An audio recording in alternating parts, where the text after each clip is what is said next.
dia rasa sangat kerdil sebab banyak benda dia tak tahu. Contoh, dia tahu kena solat, tapi dia tak tahu macam mana nak solat tu. Okay, Assalamualaikum. Sekarang pada jam 1.18 pagi waktu Cambodia.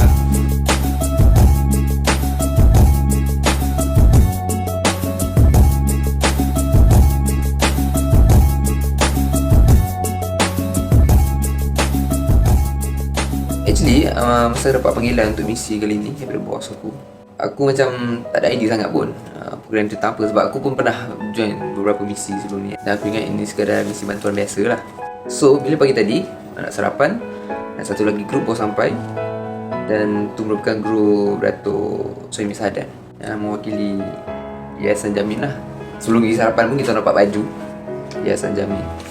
Alhamdulillah, pagi tadi kita didatangi oleh pihak Yayasan Jamin datang ke sini untuk berbincang dengan wakil daripada Cambodia ni dengan projek yang besar lah. So di situlah aku macam baru tahu, okey, projek ni merupakan misi ni daripada Yayasan Jamin, dan diminta pelibatan daripada Ustaz Yusra. Dan habis daripada sarapan tu, kita orang pergi ke satu center untuk bermesyuarat dengan mufti tempatan lah, tentang aktiviti, misi dan modul yang akan dijalankan lah. Sehinggalah ke masjid. Belakang masjid tu tetap ada tempat pengajian lah, macam madrasah macam tu lah. So bincang dengan ustaz-ustaz kat sana, macam mana modul apa semua. Bila aku dengar perbincangan dia orang, lagi aku nampak gambaran dia, sebenarnya benda ni sangat-sangat besar. Ini bukan satu benda yang datang, kami bagi beras, kami bagi duit, kami nak syahadahkan orang dan kami balik. Bukan. Dia bukan misi macam tu. Ini satu misi yang sangat-sangat besar, yang disusun sangat-sangat rapi. Kiranya Yayasan Jamin ni mewakili umat Islam dari Malaysia, ingin membantu umat Islam dekat Cambodia yang minoriti ni. Jadi dia bersetuju untuk provide tenaga pengajar. Cuma tenaga pengajar ni dibimbing oleh ustaz-ustaz dari Malaysia. Dia ajar ustaz-ustaz yang berada di Cambodia lah, lebih senang. Plan mereka 2-3 kali dalam seminggu akan diadakan kelas untuk belajar berkaitan dengan Islam lah. Sebab mereka di sini agak kesian lah, sebab diorang kenal Islam pada awal syahadah je. Mungkin ada dalam satu keluarga tu yang tahu solat apa semua, tapi yang lain langsung tak tahu kan?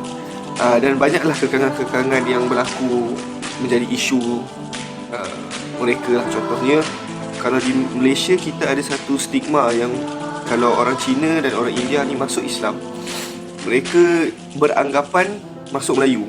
Sama juga kat sini, diorang ingat bila masuk Islam, diorang kena masuk bangsa Cham. Dan mostly ceramah ataupun kelas agama semua disampaikan dalam bahasa Cham. Jadi bangsa-bangsa lain tak boleh nak faham lah. Maksudnya ilmu tu tak dapat disampaikan sebab kekangan bahasa tadi ni. Ustaz Yaakob Yusra juga ada kongsikan, dia kata Islam di sini akan berkembang, akan maju dengan dua perkara lah. Yang pertama sekali ilmu, dan yang kedua adalah ekonomi.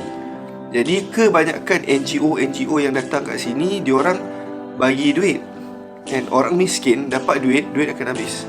Tapi kalau contoh orang yang bijak diberi duit, dia akan buat duit lagi. Dekat sini ada Islamic Center lah. Jadi dekat situ akan ada kelas kat situ, semua orang akan datang. Tapi adalah banyak-banyak masalahnya. Antara masalahnya perjalanan tu jauh, diorang pun tak ada transport nak pergi. Jadi mungkin itu akan dijadikan kepada fasa 2. Untuk awal-awal, di peringkat awal di fasa 1 ini, Ustaz Yaakob Yusra dan Ustaz daripada Yayasan Jamin tadi ada berbincang untuk silibus yang perlu dikuasai oleh ustaz-ustaz kat sini untuk diajar kepada keluarga-keluarga Islam yang terbiar ni.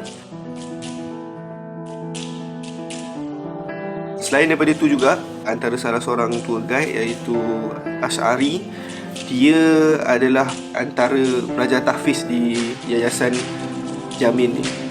Jadi dia dekat sini, dia jadi orang kata pemudah cara lah untuk urusan Malaysia dan Cambodia.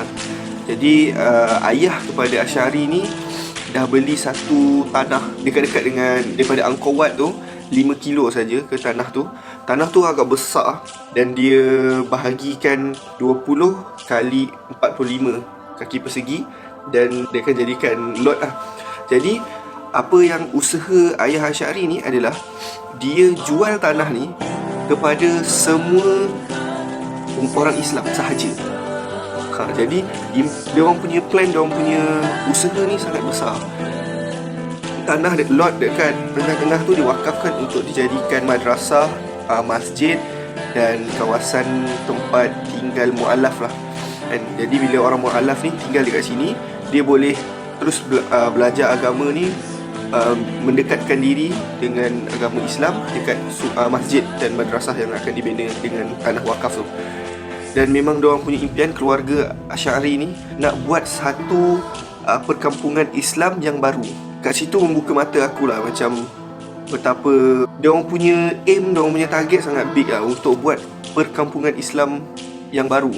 Satu, diorang memang sedar yang Muslim di Cambodia ni sangat minoriti. Jadi inilah antara usaha diorang nak kembangkan, nak banyakkan lagi umat Islam dekat Cambodia. Jadi NGO daripada Malaysia seperti Yayasan Jamin ni dengan kerjasama beberapa lagi, contohnya macam Darul Murtadah, dan kita pun khas Kokom dan Murtadah TV pun bekerjasama dalam projek ini. Dia sangat akan orang kata sama-sama membangunkan perkampungan Islam ni. Rakyat Cambodia ni dia antara yang kuat lah. Walaupun dia minoriti, dia kuat. Usaha dia orang untuk kuatkan Islam lebih lah. Compare to kita yang lahir-lahir dah Islam, dekat Malaysia pun dah hidup senang. Even kerajaan kita pun orang kata banyak usaha kerajaan lah untuk umat Islam. Dan nasib baik dan bersyukur kerajaan Cambodia tak kacau aktiviti orang Islam dekat sini. Berbanding macam ada isu yang dekat China kan, kerajaan masuk campur dengan aktiviti agama Myanmar. Untuk Cambodia bersyukurlah kerajaan tak masuk campur dengan aktiviti agama. Sebab tu diorang boleh plan untuk wujudkan perkampungan baru untuk umat Islam.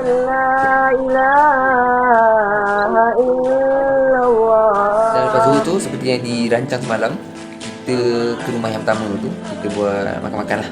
Dan kat sana kita solat asar berjemaah. Dan lepas tu ada beberapa sekitar tazkirah dan keluarga-keluarga Islam kat sana. Kita ramai-ramai perbaharui syahadah. Bukan diorang sahaja, kita sendiri pun kalau boleh memang kita hari-hari pun perbaharui syahadah. Dan kita syahadah dalam setiap solat kita. Apa yang berlaku kat sana, dimaklumkan kita ada 8 keluarga je. 8 keluarga ni kalau kita ambil secara purata, satu keluarga mungkin 3 orang. So dalam 24 orang. Tapi tadi alhamdulillah lebih. Aku rasa dalam 30 ke atas lah orang yang baru masuk Islam, satu, dan second memperbaharui syahadah. Sebab bayangkan kalau kita nak tahu seseorang tu Islam, dia kena percaya kepada 2 benda lah, dan antara utama ni lah dalam syahadah tu sendiri, tiada Tuhan yang disembah melainkan Allah, dan bersaksi yang Nabi Muhammad itu pesuruh Allah. Jadi bayangkan dia hanya kenal syahadah saja, dia tak buat yang lain-lain. Maksudnya tak ada ibadah-ibadah lain yang buat dia kenal lagi dalam siapa Allah tu, Rasulullah ni siapa. Jadi secara praktikalnya mungkin terbatal lah. Jadi tu first experience aku lah. Biasanya aku hanya dengar ceramah dekat YouTube macam mana Ustaz Zakir Naik, Ahmad Didat, dia mengislamkan orang kan. Ini depan mata dan aku dapat shoot moment tu, di mana first thing first, bila kita nak mensyahadahkan ramai orang macam tu, kita kena tanya dia ini bukan satu paksaan. Ini bukan satu paksaan dan semua ikut. Bila dia bagi syahadah tu, semua ikut. Dan momen tu dia macam sayu. Sebab diorang masuk Islam, diorang tak dapat knowledge tau. Bukan nak kata diorang tak cari, atas dasar kemiskinan dan bahasa tadi tu menjadikan kekangan diorang untuk dapat dakwah daripada Islam. Jadi benda tu akan disoal balik kepada kita, yang sepatutnya kita yang sampaikan dakwah. Experience tu bila kita tengok depan-depan mata lain lah. Dan even waktu tu pun Ustaz Yaakob Yusra dan Datuk Suhaimi Syahadan sebab lah, dan kita dapat kata portraykan momen tu juga. Dan aku nampak masa sesi syahadah tu suasana agak hening, ramai yang sebab dan ada yang menitiskan air mata. Dalam masa yang sama juga aku perlu rekod benda ni dengan, itulah momen precious moment lah. Dan aku nampak lah Ustaz Yusra pun sebab dalam kata-kata, dalam ucapan akhir dia kata lebih kurang dia minta sangat-sangat supaya keluarga-keluarga kecil ni keep strong dan kekal dalam agama Islam walaupun apa yang berlaku. Sebab Ustaz mengharapkan mereka yakin bahawa bantuan Allah yang akan sampai dan insya-Allah akan mengubah hidup mereka.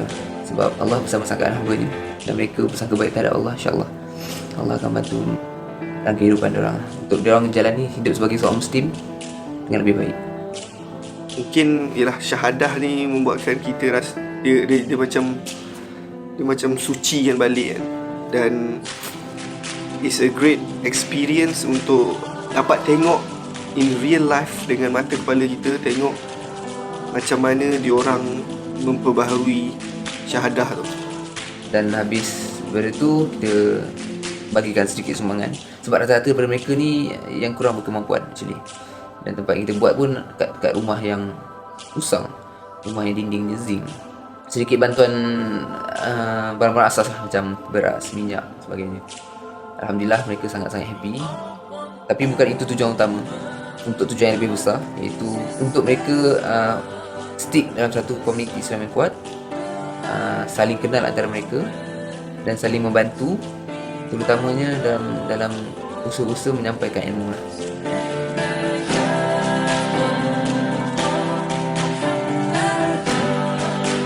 Seperti yang Ustaz Yusra cadangkan semalam lah, supaya keluarga kat situ sendiri masak beramai-ramai, supaya apa yang kita boleh nampak adalah daripada dua aspek lah.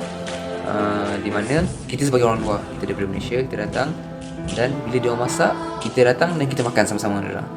Nak menunjukkan bahawasanya Islam ni semua standard sama, tak ada beza antara kita, tak ada yang tinggi, tak ada yang rendah.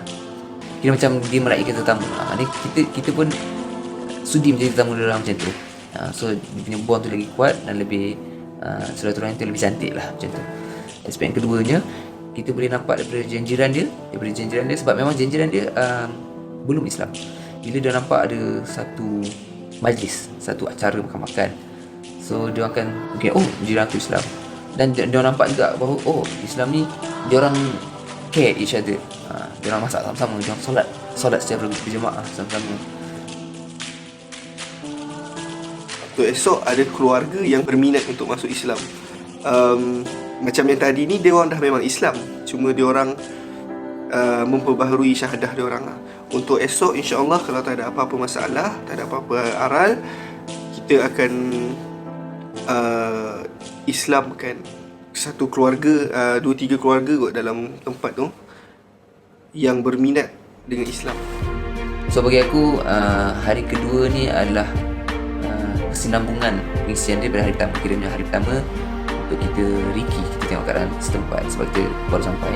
Dan hari kedua ni kita jalankan suatu acara atau suatu majlis yang akan membawa kepada plan yang lebih besar, iaitu perubahan satu kompleks dakwah Islamiah yang targetnya akan mengumpulkan seramai mungkin umat Islam duduk satu kawasan dan mereka boleh mendalami ilmu agama, boleh mengenal Allah, boleh mengenal Rasulullah, belajar tentang agama Islam yang lebih kondusif, insya-Allah.